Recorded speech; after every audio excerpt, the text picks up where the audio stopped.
Since you can't even do chores properly, you might as well just keep working, huh? Those words really annoyed me. Thomas used to oppose me working. He was jealous when I became a supervisor, asked me for money when I got a raise, and now he wants me to work nonstop. It's frustrating how selfish he can be. What's wrong? Got a problem? If you do, then do whatever you want, Thomas replied, seeing I was upset, with a look that said, fine, I'll do whatever I want to. I couldn't keep quiet, so I snapped back and went to bed annoyed. I was so angry at Thomas, but work doesn't stop for anyone. The next day, as soon as I got to the office, I asked for a meeting with the boss. Just like I told Thomas, I decided to do what I wanted and took on a certain task that had been suggested earlier. My name's Anna. I'm 30 years old and I married Thomas, who's also 30, about 3 years ago. We haven't had children yet, so we're both working hard and earning money. In the past, people used to expect women to stay home after marriage, but things are different now. Even though we work at different companies, we both have full-time jobs and share the household tasks. Thomas usually handles laundry and cleaning while I focus on cooking meals. Since we got married, I've been trying to cook delicious meals that Thomas enjoys. At work, I work hard to match the performance of my male colleagues, and recently I was promoted to supervisor. Being a supervisor means I have more work to do, both in quantity and quality. However, Thomas, despite being a coworker, didn't try to understand my situation. One evening at dinner, Thomas said, "Didn't we have this for dinner yesterday? Your cooking seems a bit careless these days. Please put more effort into it." Thomas is still in a lower position, not a supervisor like me. Maybe he felt jealous that I got promoted before him. Instead of being happy for me, he started complaining every day. Even though I have less free time now, I still make sure to do my part in household chores, I thought, understanding that Thomas's complaints were rooted in jealousy, so I had to remain patient. I do my best to prepare in the mornings, but sometimes dinner ends up being late when I get home, so I've been making side dishes ahead of time. Side dishes again. So you're saying dinner is the same every day? That's not what I meant. Please don't misunderstand. You're the one who said you take care of meals when we got married, right?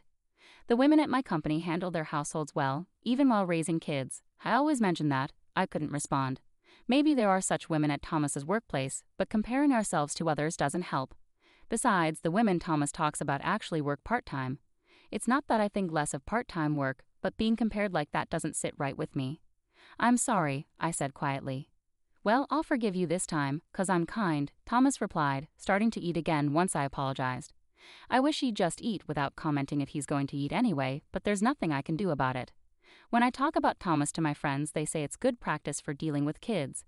Indeed, even though we don't have children, dealing with Thomas sometimes feels like dealing with a child. I have to handle him with patience. "Oh, by the way, you did the laundry, right? Thanks for that." "Huh? Oh yeah, of course that was the agreement, you know. Without me the house wouldn't function, huh?" I held back what I wanted to say and praised Thomas. He seemed pleased with that. Indeed, Thomas does his part of the household chores as we agreed. But when it comes to laundry, he doesn't check the care labels or use a laundry bag. He just throws everything in and presses one button for wash and dry. So sometimes Thomas complains about clothes shrinking or getting worn out. If that's what counts as doing chores properly, I wonder how well I'm actually managing. But I never expressed my dissatisfaction. The one time I did, it led to a big fight. "Why didn't you quit your job and do everything yourself?" That's what I said when we got married. I shouldn't have listened to anything you said, just like Betty told me. Thomas yelled angrily and insulted me, then stopped talking to me for about 2 weeks. Of course, during that time, he didn't do his share of the work, leaving me to handle everything on my own. I find it easier to endure some challenges than to feel completely drained, both mentally and physically. Indeed, as Thomas mentioned during our argument, he wasn't initially supportive of me working. Betty said there's nothing good about a married woman working outside. "That's why I want you to stay at home," he told me. I don't know why Thomas's sister feels that way, but I was willing to go along with it if that's what Thomas preferred. However, it soon became clear that we couldn't manage on just Thomas's salary alone. We couldn't rely solely on ideals, we needed practical solutions, so I pleaded desperately with him to let me continue working. My company is reputable and pays well. If we both worked, we could have some financial flexibility. Reluctantly, Thomas agreed to my heartfelt plea, which led us to where we are now. Despite everything, whether reluctantly or not, Thomas did share in the household chores. It's true that even that much help was appreciated. As Thomas's birthday approached, we hadn't done anything lavish to celebrate since we got married. Normally, we would mark the occasion at home with my cooking. But this year, with my recent promotion and salary increase, I decided to treat him to a dinner at a hotel. On the day itself, after buying him a gift, Thomas was pleasantly surprised and thoroughly enjoyed the steak dinner. "This is the best meal I've ever had," But are you sure we can afford this? He asked. It's your special day. I got a raise since becoming a supervisor and will budget more carefully from now on. No need to worry about the side dishes, all right? We shared a joke and ended the day that way. Yet, I didn't notice the smug smile on Thomas's face at that moment. A few days later, Thomas asked, "Hey, you mentioned your salary went up, right? How much of a raise did you get as a supervisor?" He kept bringing it up after his birthday. Supervisor seemed like a touchy subject we both avoided, but as soon as he heard about the raise, his attitude changed quickly. "Being a supervisor is great. You've worked hard for it." He started praising me like that. At first, I was surprised by his sudden shift and just gave a small smile to downplay it. But he kept pressing about the salary. I continued to dodge the topic, but when I kept avoiding him, he sulked. "What's wrong? Feeling superior now that you're a supervisor? Maybe you look down on me, just an employee at a small company. It was just a treat for your birthday. We're not wealthy, so let's not keep talking about money." I finally snapped, and that stopped his persistence. But it was clear Thomas was fixated on my income. If I had known it would lead to this, maybe I wouldn't have become a supervisor or celebrated his birthday. There was some regret, but it wasn't all bad. Since becoming a supervisor, I've been given an important project. Even though it means more work, Thomas has been supportive. "You're a supervisor and busy with work. I'll do what I can," he said, even preparing dinner, even if it was just frozen meals. Despite his focus on money, his effort made that birthday special, perhaps. Later, when the project settled down, Thomas asked eagerly, "So you've been busy, you must be getting a special bonus, right?" I was taken aback by his question. "No, why would there be a bonus?" I replied wearily, surprised. Then Thomas erupted. "Months of overtime and no bonus. What was the point of me helping then? What a lousy company."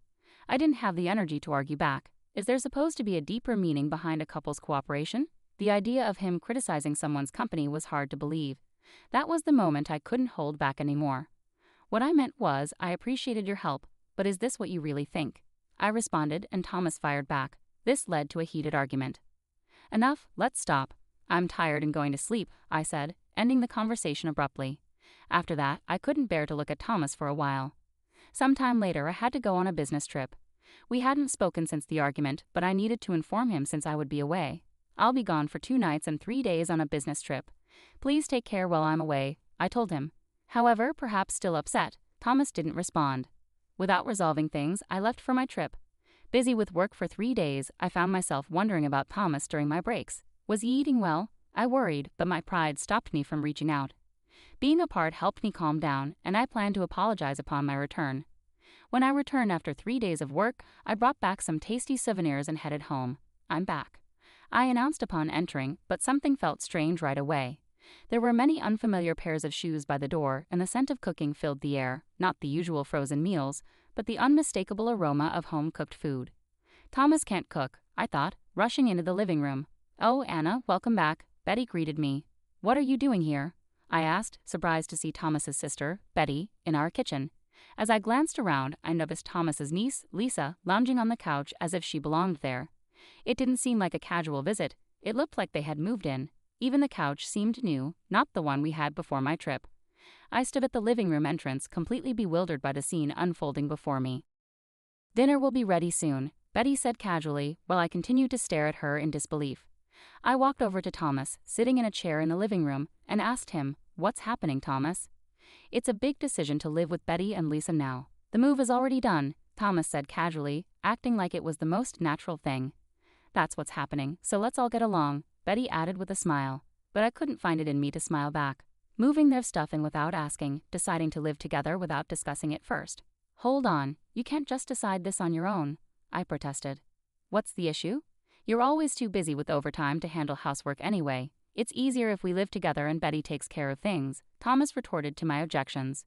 Betty had Lisa when she was 20 and got divorced a few years later. Since then, she's been a single mother raising Lisa, who is now 18, all on her own. I knew this, and I knew Thomas cared deeply for his older sister, Betty, but I never expected it would lead to us living together. "Come on, Anna," Betty said confidently. "Nice to meet you," Lisa murmured quietly. My head was throbbing, but I couldn't accept the situation silently. "I'm sorry, but I can't live with all of you," I said firmly. However, Thomas laughed at me as if it were a joke. "Why not? Since you can't even handle housework properly, you might as well keep working, right?" His words irritated me. It was Thomas who initially opposed me working, jealous of my promotion, then relied on my salary increase. And now he was telling me to keep working. It was unbelievable and selfish. What's the matter? Got a complaint? If you do, then do whatever you want, Thomas retorted with a frown, sensing my irritation. Fine, I'll do whatever I want then. But I was the one who wanted to be angry. I couldn't keep quiet, so I told Thomas how I felt. After that, we didn't speak, and I went to bed. Betty and Lisa apparently decided to give up their own place and moved into our home, bringing their bed with them. They turned the room that was supposed to be for our future children into their room without asking me. I felt more sadness than anger. But work couldn't wait. The next day, as soon as I arrived, I asked for a meeting with the director. I decided to take on a task that HR had proposed earlier. That's wonderful. I appreciate you taking it on. It's a great opportunity, so I'll give it my all, I promised the director, fully engrossed in my work. I found it more comforting to be at the office than at home. Unable to forgive Thomas, a few days later he messaged me, "Hey Anna, how long are you going to keep sulking? Just come back already." I had been going home, but only when everyone was asleep, leaving before anyone woke up. However, for the past few days, I hadn't even returned home because I found a new place to live. "Come back. You can't just do that," he replied, laughing. "I can't come back right away," I said. "Why not?" "I'm in Italy right now. It's the middle of the night here. And Betty's there to take care of the house, right?" "Huh?" Thomas paused, surprised by my tired response. It was night for him, but already the middle of the night where I was. Dealing with this conversation with Thomas after work was just training. Finally understanding, Thomas suddenly raised his voice. "What? Italy? You went on a trip without telling us?" "It's not a trip.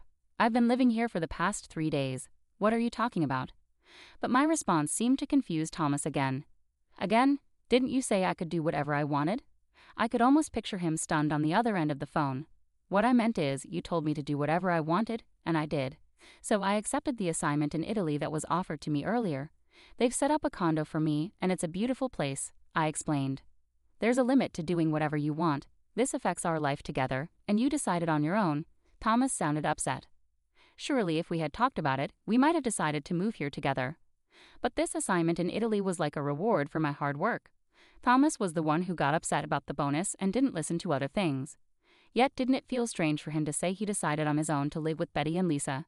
His own words were coming back to him. "Did you even discuss anything with me that affects our life together?" I questioned. "Well, I'll be working here and I'll return to the States as a manager in 2 years. Until then, enjoy life with Betty and her family," I concluded before hanging up. Thomas must be feeling uneasy now, his own actions and words preventing him from living abroad.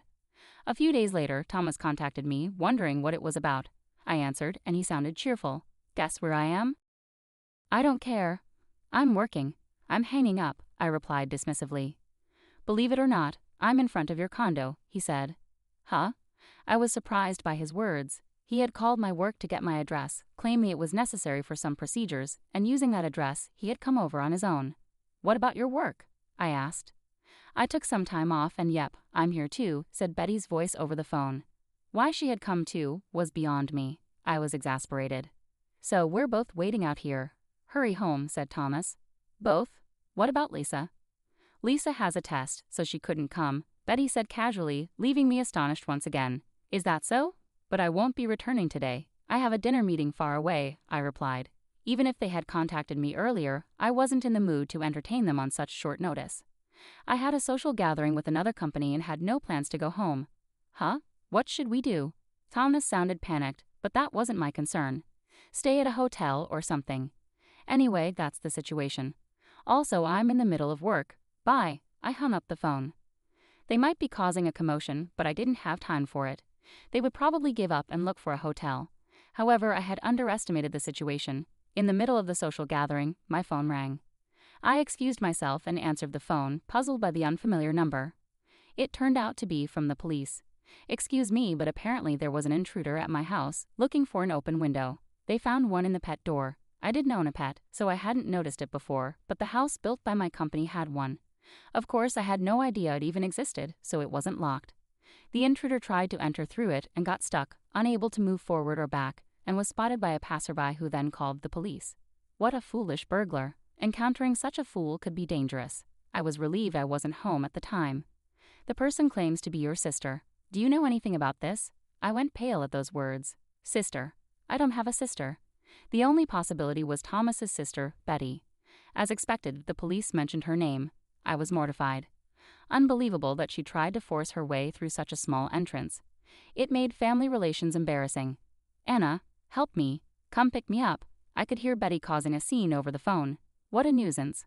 Although I could have gone to pick her up, I told the police, she may be my sister-in-law, but I can't forgive her for trying to break it in my house. Please thoroughly investigate what she intended to do in my home. The police responded to my complaint, and Betty was severely reprimanded. However, due to her lack of Italian language skills, there was a lot of confusion and stress, which made her break down crying. "You must not cause trouble for your sister anymore," a police officer told her in simple English. Okay, Betty tearfully repeated. Getting caught by the police in Italy must have been a good lesson for her.